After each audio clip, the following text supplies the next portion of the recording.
and welcome to the channel. I'm Mr. Sensible. Make yourself at home.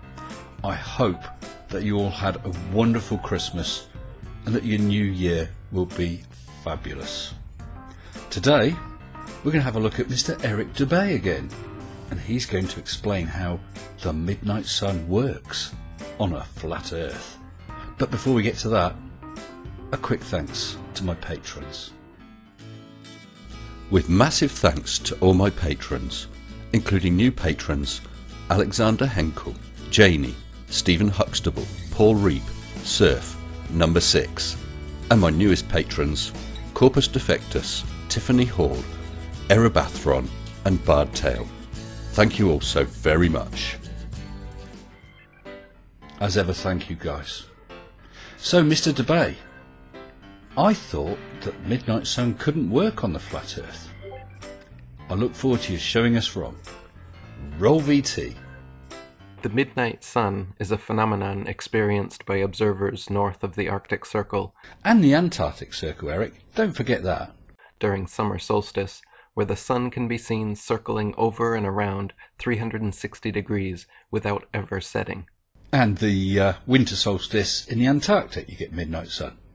I'm sure you were about to say that, weren't you, Eric?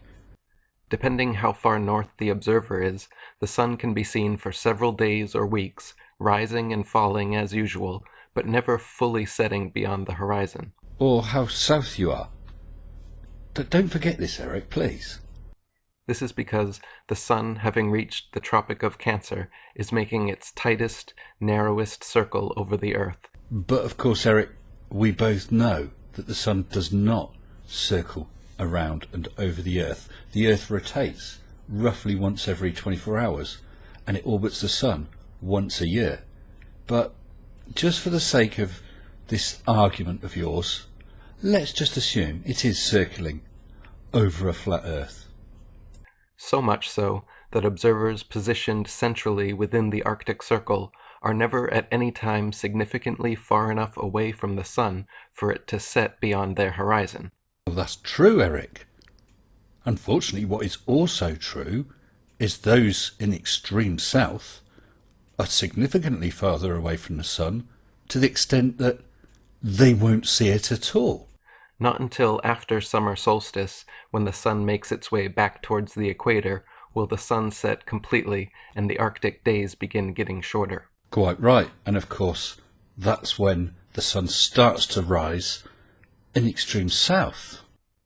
Meanwhile, in the Antarctic during summer solstice, the sun disappears completely for over 2 months, leaving everyone below the Antarctic Circle in bitter cold darkness. Oh, that's good.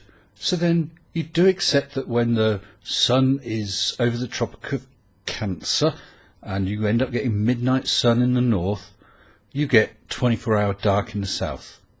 Good. I didn't think that you understood that. Carry on. From mid-May to mid-July.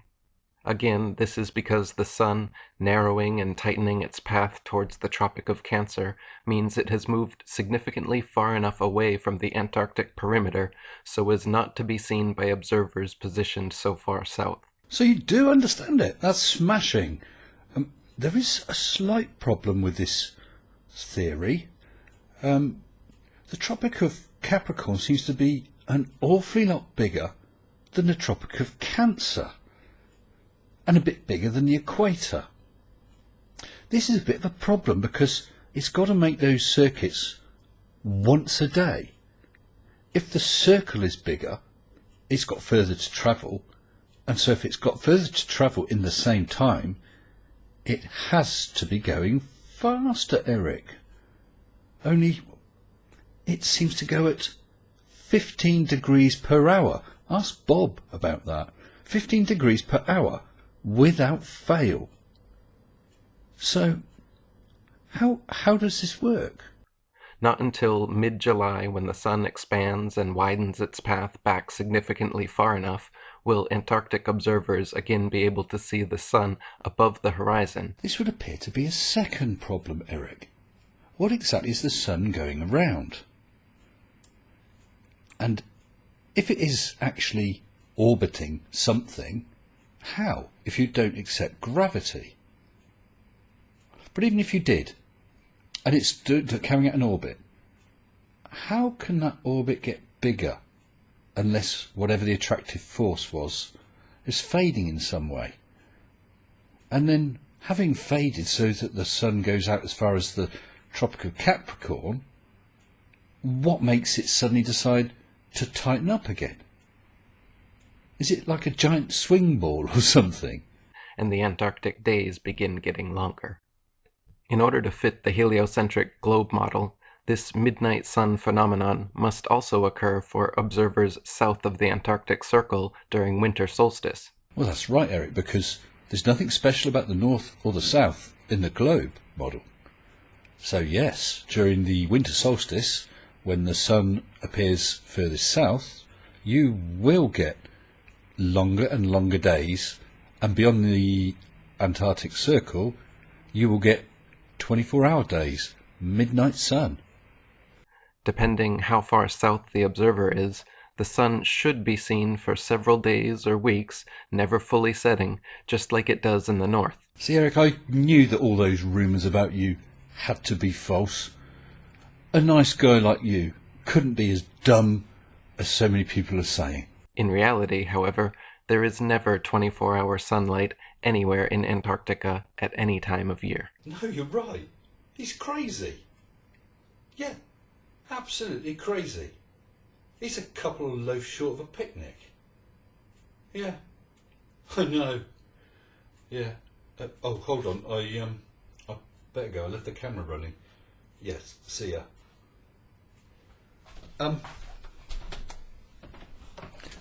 Eric, would you care to run that by me again? There is never 24-hour sunlight anywhere in Antarctica at any time of year.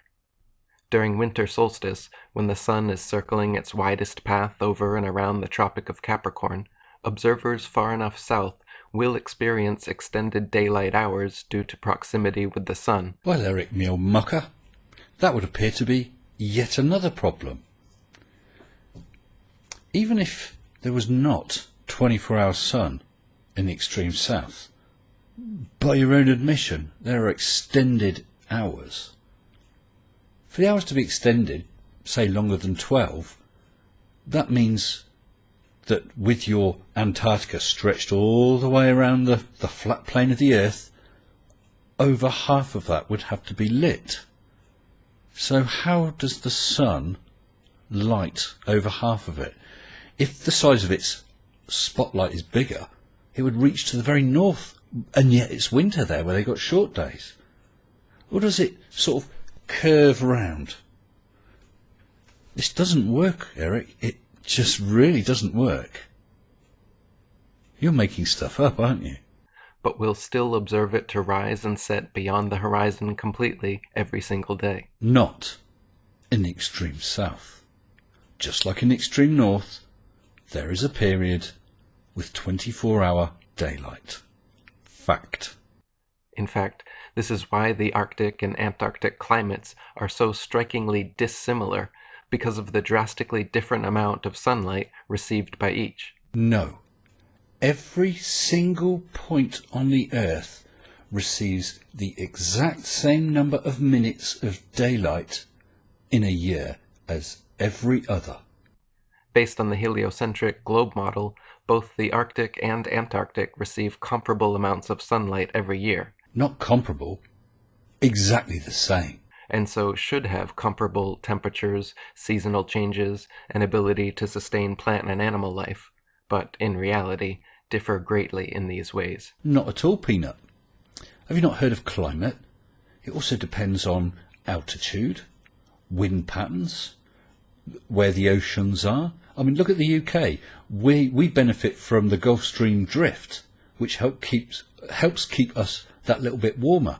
And then in the centre of a continent, you get more extreme cold and heat. The amount of hours of sunlight is not the only factor.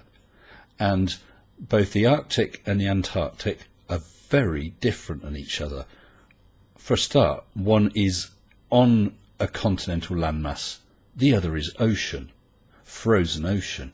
Antarctica is by far the coldest place on Earth, with an average annual temperature of approximately -57 degrees Fahrenheit. Well, like I said, Eric, climatic factors. The South Pole is in the middle of the continent and at a much greater elevation than the North Pole, which is only a few feet above sea level in the middle of the ocean. And a record low of negative 135.8. Well, Eric, like I keep saying, other climatic factors. One of the hottest places on Earth is Death Valley, and its latitude is 36 degrees north. It's not at the equator, which is where you might expect the hottest place to be. The average annual temperature at the North Pole, however, is a comparatively warm 4 degrees. Ditto. Throughout the year, temperatures in the Antarctic vary less than half the amount at comparable Arctic latitudes. The northern Arctic region enjoys moderately warm summers and manageable winters. Well, manageable for polar bears. We can survive there as well, with extreme survival equipment. Whereas the southern Antarctic region never even warms enough to melt the perpetual snow and ice. Eric, I suggest you go down to the Antarctic Circle and beyond and spend a year there and measure how much daylight there is and average it out over the whole year, and then tell us that the temperatures are just due to the amount of daylight it gets. The island of Kerguelen, at 49 degrees southern latitude, has only 18 species of native plants that can survive its hostile climate. And tell us, dear Eric, how many native species of plants are there in the Atacama Desert? Compare this with the island of Iceland at 65 degrees northern latitude, 16 degrees further north of the equator than Kerguelen is south, yet Iceland is home to 870 species of native plants. I'm sorry, but that's irrelevant, isn't it? Look, Eric, you little chuff. The number of plants is not down just to the amount of sunlight an area gets. There's all sorts of other factors, like water. On the Isle of Georgia, just 54 degrees southern latitude, the same latitude as Canada or England in the north, where dense forests of various tall trees abound, the infamous Captain Cook wrote that he was unable to find a single shrub large enough to make a toothpick. Eric, you can't just pick a latitude and expect that everywhere on the same latitude will be exactly the same. In the Arctic, there are 4 clearly distinguished seasons, warm summers, and an abundance of plant and animal life, none of which can be said of the Antarctic. Oh yes, the lovely spring flowers of the Arctic and the majestic colours of the Arctic fall. The Eskimo live as far north as the 79th parallel, whereas in the south, no native man is found higher than the 56th. Well, do you think that might be because beyond the southernmost tip of Chile, there is no land other than Antarctica? Since this one fact would destroy the heliocentric globe model, there is, and has been since the 1950s, an Antarctic treaty signed by over 50 countries banning all independent travel and exploration of the Antarctic. Well, cool. If that's what defeats the globe model, then we've defeated you, because that is not what the Antarctic Treaty says. You can go there. Hell, you can book a holiday there now. It'll cost you a shed load of money, and your country has to be made aware, as they'll be responsible for rescuing you if you get into trouble. But I'm glad that we now agree that since you can go there, because the Antarctic Treaty doesn't say that, the Earth is a globe. Cheers, Eric. Excluding overpriced chaperoned penguin tours and government-approved contractors. Hold on, I thought you just said that you're not allowed there. Now you say you can go there to see penguins. Make your bleeding mind up. Nobody is allowed to step foot in Antarctica, especially not during winter solstice, when there should supposedly be constant 24-hour sunlight. So, you're saying that you're not allowed there when it's 24-hour sunlight? What, so you're only allowed there at times where it's dark? Well, that's great for penguin spotting, isn't it? And I like how you slipped in the word supposedly 24-hour sunlight. There are videos you can watch, time-lapse videos showing the entire day. Since this particular lie is so important to the heliocentric facade, if you search online, you will find a couple videos purporting to show 24-hour sunlight in Antarctica. No, Eric, I think you'll find it's particularly important to flat earthers, because if there's 24-hour sun in the south, which there is, which you can see on video, it absolutely smashes flat earth, because there is no way it could possibly work with a flat earth. And in fact, with a flat earth, south of the equator, you should never get more than 12 hours sunlight, because otherwise more than half of the outer area of your flat earth is lit, and that's impossible. But just like the rest of the globe's pathetic video evidence, they are all fake. The most popular video allegedly showing an Antarctic 24-hour time-lapse actually has mountains accidentally layered over the video's text layer, proving it to be a calculated fraud. Well, I can't speak for that video. I've had a look. The word north is in white against the white of the mountains, so it's a bit hard to tell. As for the watch, yes, that's been overlaid. But even if you left that aside, take Australia. On the longest day, it's at around 14 hours 20 minutes. How does that work? If the sun is going to be showing there for 14 hours 20 minutes on that day, how does it light other areas around that same latitude equally at 14 hours and 20 odd minutes? Other videos simply show an Arctic midnight sun time-lapse, but claim it to be from Antarctica. There are dozens of clearly genuine videos you can see online of the Arctic midnight sun, and you can freely travel above the Arctic Circle to experience it for yourself. Conversely, however, there are only a couple clearly fake videos online of the supposed Antarctic midnight sun, and you cannot ever freely travel there to experience it for yourself. Well, that's handy, isn't it? How flippin' convenient.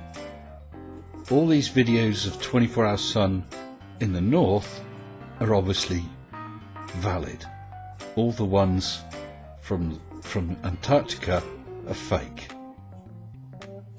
Cherry pick much? Eric, this is just total fail, as usual. The Earth's a globe. Get over it, pal. Flat Earth doesn't work. I issue a challenge to you. I want you to explain how the tops of mountains are lit first at dawn, and they're the last thing lit at dusk. Come on, tell us. How will that work on a flat Earth? I hope you all enjoyed it. Look forward to seeing you again next time. Until then, stay sensible. Shut up and sit down.